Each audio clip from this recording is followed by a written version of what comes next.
नमस्कार। आज हामी एउटा यस्तो किताबमा अलि गहिरिएर कुरा गर्दैछौँ जसले नेपाली पाठक खास गरी युवाहरूको मनमा निकै गहिरो छाप छोड्यो। सुबिन भट्टराईको समर लभ। हामीसँग यो उपन्यासका मुख्य पाटाहरू, यसले उठाएका विषयवस्तु अनि यसको प्रभावबारे विभिन्न स्रोतहरू छन्। आजको हाम्रो खोजी यसैमा केन्द्रित रहनेछ। हो, यो उपन्यास किन यति धेरै पढियो, होइन? किन यति चर्चा भयो? यसले छोएका ती भावनात्मक तारहरू के थिए त? हामी आज तिनै पत्रहरू उदिन्ने प्रयास गर्नेछौँ। यसले प्रेम, पहिचान अनि त्यो बदल्दो नेपाली समाजको कस्तो तस्बिर देखायो, त्यो केलाउन साँच्चै रोचक हुन्छ। हो नि। र यसको सुरुवात हुन्छ अतीत नामका एक युवकबाट। उनी उच्च शिक्षाको लागि गाउँबाट काठमाडौँ आएका छन्, त्रिभुवन विश्वविद्यालयमा। यो परिवेश त मलाई लाग्छ हजारौं नेपाली युवाहरूको आफ्नै अनुभवसँग जोडिएको छ, होइन र? तर उपन्यासले यस साझा अनुभवलाई कसरी अलि विशेष बनाउँछ होला? यसले त्यो अनुभवको सतही वर्णन मात्र गर्दैन। अतीतको काठमाडौँ आगमन, त्यो केवल ठाउँ सर्नु मात्र होइन, यो त उसको पहिचान, उसको सोच, सपनाहरूको पनि एक किसिमको स्थानान्तरण हो। उपन्यासले त्यो सङ्क्रमण कालमा, मतलब नयाँ ठाउँमा जाँदा एक युवाले भोग्ने मनोवैज्ञानिक उथलपुथल, नयाँ परिवेशसँग घुलमिल हुन गर्ने सङ्घर्ष, त्यो एक्लोपनको भावनालाई निकै संवेदनशीलताका साथ देखाएको छ। र यही नयाँ परिवेशमा उनको भेट हुन्छ सायासँग। साया, जो आत्मविश्वासले भरिएकी, बौद्धिक अनि अलि फरक, स्वतन्त्र सोच राख्ने युवतीको रूपमा प्रस्तुत छिन्। यो भेट अतीतको जीवनको एउटा निकै महत्त्वपूर्ण मोड बन्छ। उनीहरू सुरुमा त साथी बन्छन्, तर त्यो मित्रताले अर्कै रूप लिन धेरै समय लाग्दैन। यहाँनिर के महत्त्वपूर्ण छ भने उनीहरूको सम्बन्धको विकास क्रम निकै स्वाभाविक लाग्छ क्या। त्यो मित्रताबाट प्रेममा जाँदाका सूक्ष्म भावनात्मक परिवर्तनहरू, एक अर्काप्रतिको आकर्षण, सँगै बिताएका पलहरू, यी सबैलाई लेखकले एकदम जीवन्त बनाएका छन्। यो कुनै एकै झट्कामा हुने फिल्मी प्रेम जस्तो होइन, बरु समयसँगै बिस्तारै अङ्कुराउँदै झाँगिँदै गएको सम्बन्ध हो, जसमा वास्तविक जीवनका शङ्का, खुसी अनि अन्योलहरू सब मिसिएका छन्। पात्रहरूको चरित्रलाई अलिक गहिराईमा हेरौँ न त। अतीतलाई हेर्दा उनी भावुक छन्, संवेदनशील छन्, तर कता कता अलिकति अपरिपक्व जस्तो अनि कहिलेकाहीँ आफ्नै भावनामा अल्झिए जस्तो पनि देखिन्छन् नि। गाउँबाट सहर पस्ताको त्यो म को हुँ भन्ने प्रश्नले उनलाई भित्रभित्रै गाँजेको जस्तो लाग्छ। एकदम एकदम। र सायाको चरित्र झनै तहदार छ। बाहिरबाट हेर्दा उनी निकै बलियो, आत्मनिर्भर र स्पष्ट देखिन्छन्, तर उपन्यासले बिस्तारै उनको भित्री तहहरू पनि देखाउँछ। उनको आफ्नै किसिमको भावनात्मक असुरक्षा, पारिवारिक पृष्ठभूमिले पारेको असर अनि सम्बन्धमा उनले खोजेको त्यो स्थिरता, यी दुई पात्रको व्यक्तित्वको जटिलता र उनीहरू बीचको त्यो कहिले नजिकिने कहिले टाढिने मनोवैज्ञानिक दूरी नै कथाको मुटु हो भन्दा हुन्छ।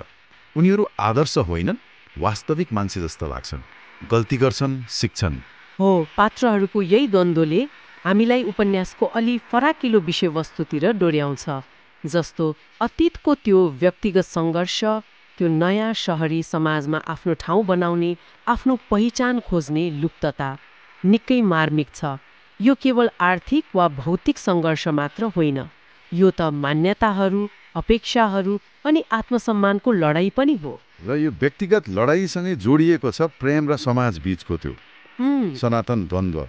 सायद समर लभको सबैभन्दा शक्तिशाली पक्ष नै यही हो कि यसले नेपाली समाजमा, खास गरी सहरी मध्यम वर्गमा अझै पनि गहिरोसँग रहेको त्यो वर्ग, पारिवारिक प्रतिष्ठा र फरक जीवनशैलीले प्रेम सम्बन्धमा पार्ने दबावलाई उजागर गर्छ। अतीत र सायाको प्रेम जतिसुकै निश्चल देखिए पनि उनीहरूको सामाजिक र आर्थिक पृष्ठभूमि बीचको त्यो खाडल एउटा अदृश्य पर्खाल बनेर उभिन्छ। हो, अनि उपन्यासले त्यो क्याम्पस जीवनको एउटा जीवन्त चित्र पनि कोरेको छ नि। त्यो उमेरको जोस, साथीभाइको हुलदङ्गा, कफी सपका गफ, भविष्यप्रतिका ठुला सपना अनि साना साना कुरामा हुने मनमुटाव, यी सबै पढ्दा पाठक कतै न कतै नोस्टाल्जिक बन्छन् होला है। युवावस्थाका ती तीव्र भावनाहरू, प्रेमप्रतिको गहिरो समर्पणदेखि सानो असमझदारीले ल्याउने ठुलो भावनात्मक उथलपुथलसम्म उपन्यासले राम्रोसँग पक्रेको छ। के प्रेम आफैमा पर्याप्त छ त? के दुई व्यक्तिको भावनाले मात्र सम्बन्धलाई टिकाउन सक्छ जब बाहिरी यथार्थ, समाज, परिवार, आर्थिक अवस्थाले निरन्तर चुनौती दिइरहेको हुन्छ। अतीत र सायाको कथाले देखाउँछ कि प्रेम जतिसुकै आदर्श देखिए पनि यथार्थको भुइँमा टेक्दा त्यसले कति सङ्घर्ष गर्नुपर्छ। यो प्रेम बनाम यथार्थको द्वन्द्व नै उपन्यासको भावनात्मक केन्द्र हो। अब लेखनको पाटोमा जाउँ न। सुबिन भट्टराईको भाषा त एकदमै सरल, सरस र चिटिक्क परेको छ। धेरै साहित्यिक गौरङ्गोपन छैन, तर भावमा गहिराई छ। सायद यही सरलताले गर्दा नै यति ठुलो पाठकवर्ग, विशेष गरी पहिलोपटक नेपाली उपन्यास पढ्दै गरेका युवाहरूले यसलाई सजिलै अपनाउन सके कि। भाषाको सरलता मात्र होइन, मलाई लाग्छ यसको प्रभावकारिता पनि महत्त्वपूर्ण छ। संवादहरू निकै स्वाभाविक लाग्छन्, पात्रहरूले साँच्चै बोलेको जस्तै। अनि लेखकले शब्दहरू मार्फत वातावरण बनाउन पनि सिपालु देखिएका छन् क्या। क्याम्पसको कोलाहल होस्, कफी सपको न्यानोपन होस्, वा पात्रहरू बीचको त्यो मौनतामा लुकेका भावनाहरू, पाठकले ती सबै महसुस गर्न सक्छन्। भाषाले कथालाई बोजिलो बनाउँदैन, बरु पाठकलाई कथासँगै बगाएर लैजान्छ। यसले के देखाउँछ भने गहिरो भावना व्यक्त गर्न सधैँ क्लिष्ट भाषा नै चाहिँदैन। त्यसो भए यो उपन्यासले दिन खोजेको खास सन्देश के होला त? मलाई लाग्छ यसले प्रेमलाई एउटा रोमान्टिक सुखान्त अन्त्यमा मात्र सीमित राखेको छैन, बरु यसलाई व्यक्तिगत विकास, सामाजिक वास्तविकतासँगको झम्काभेट अनि कहिलेकाहीँ अलि पीडादायी पाठ सिक्ने यात्राको रूपमा पनि प्रस्तुत गरेको छ। हो, र यसले पाठकलाई महत्त्वपूर्ण प्रश्नहरू सोच्न बाध्य बनाउँछ। के प्रेम नितान्त व्यक्तिगत मामिला हो, वा यसमा समाजको स्वीकृति अनिवार्य छ? के फरक सामाजिक धरातलका दुई व्यक्ति बीचको प्रेम सफल हुन सामाजिक मान्यताहरू बाधक बन्छन् त? उपन्यासले सिधै जवाफ दिँदैन, तर अतीत र सायाको उतार चढावले पाठकलाई यी प्रश्नहरूमा घोट्लिन प्रेरित गर्छ। यो केवल मनोरञ्जन मात्र होइन, विचारोत्तेजक पनि छ। अनि यसको प्रभाव कस्तो रह्यो त? यो किताब बेस्टसेलर मात्र बनेन, एउटा के भन्ने ट्रेन्ड सेटर नै बन्यो भन्दा पनि हुन्छ होला। धेरै युवा पाठकहरूले अतीत र सायाको कथामा आफूलाई भेटे। कसैले आफ्नो पहिलो प्रेम सम्झे, कसैले कलेजका दिन, कसैले साथीसँगको सम्बन्ध, त कसैले पुरा हुन नसकेका सपना। यो भावनात्मक तादात्म्यता नै यसको सफलताको मुख्य कारण बन्यो। हो नि, यो उपन्यासले एक किसिमले त्यो पुस्ताको लभ एन्थम जस्तै काम गर्यो। यसले युवाहरूका नबोलिएका भावना, उनीहरूका आकांक्षा र उनीहरूले भोगिरहेका सामाजिक दबावहरूलाई आवाज दियो।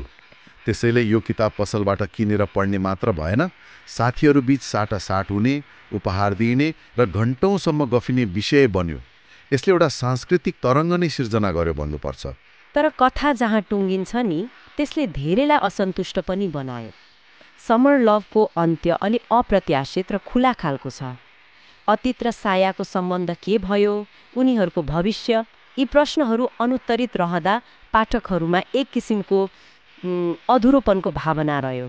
त्यही त, त्यो खुला अन्त्यले नै वास्तवमा ठुलो बहस सिर्जना गर्यो, र पाठकहरूको यही तीव्र प्रतिक्रिया र जिज्ञासालाई सम्बोधन गर्न लेखकले यसको सिक्वेल साया लेख्नुभयो। सायाले कथालाई सायाको दृष्टिकोणबाट अगाडि बढाउँछ, समर लभमा नदेखिएका वा अस्पष्ट रहेका पाटाहरूलाई खोल्छ।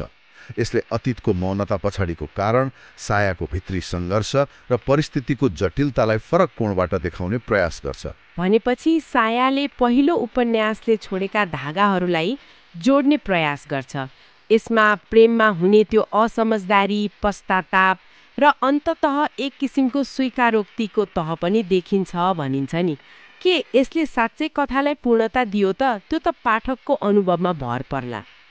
मेरो विचारमा सायाले कथालाई एउटा तार्किक निष्कर्षतिर लैजान खोज्छ, र पहिलो उपन्यासले सृजना गरेको त्यो भावनात्मक खालीपनलाई धेरै हदसम्म भर्छ जस्तो लाग्छ। दुवै उपन्यासलाई सँगै पढ्दा अतीत र सायाको सम्बन्धको यात्रा, उनीहरूका व्यक्तिगत कमजोरीहरू र परिस्थितिजन्य बाध्यताहरूको अझ फराकिलो चित्र देखिन्छ।